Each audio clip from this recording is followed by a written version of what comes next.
chợ thì giống đó. Nghe đường Quảng mà đường Quảng Tài Tử nghe nó không được.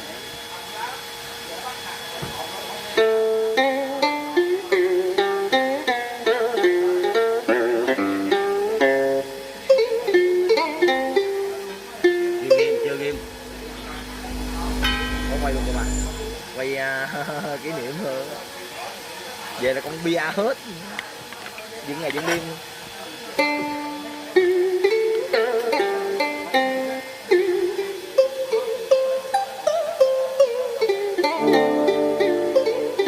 Nói luôn hả?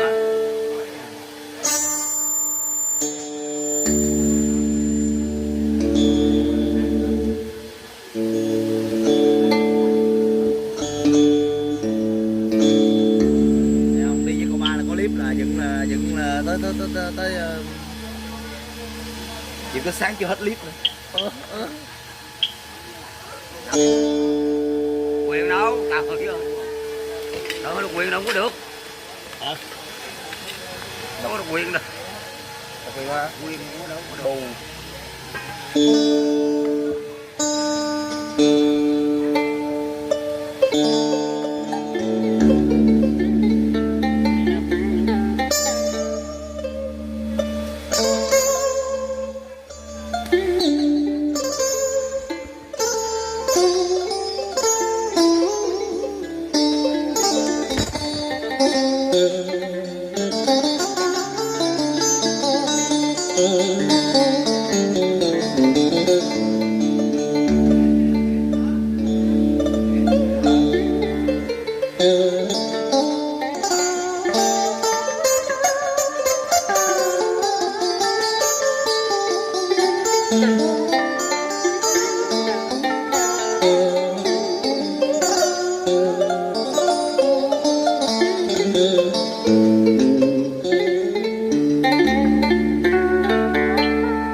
Chưa?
Hãy subscribe cho kênh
Ghiền Mì Gõ để không bỏ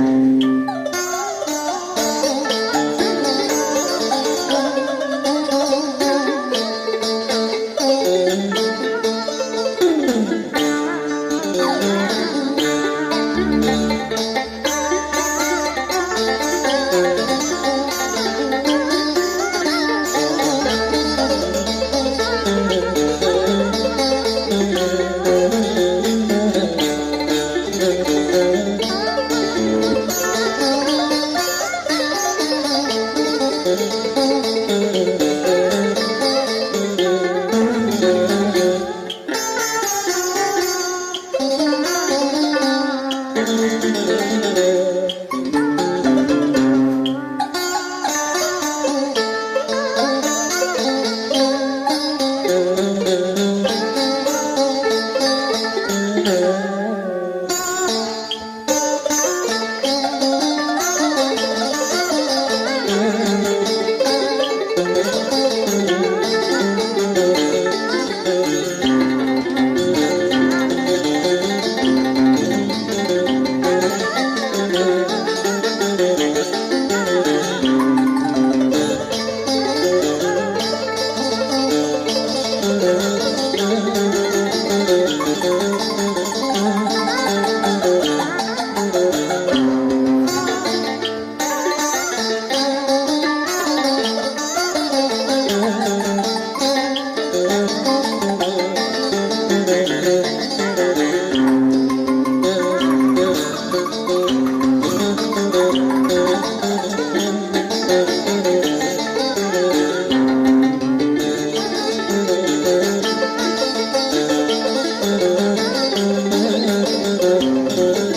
cái tủ ổng giờ cái tủ thờ để vậy rồi cái ghế nghi hay là cái tủ dân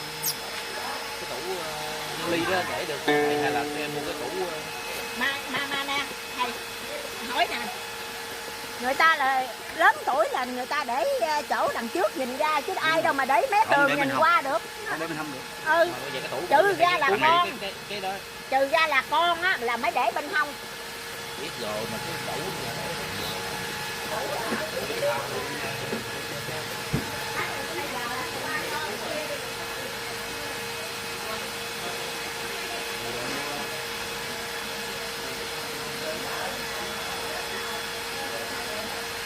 quá đã luôn. Rồi tao quảng quá sung quá tụi anh. Rồi tao quảng quá sung luôn.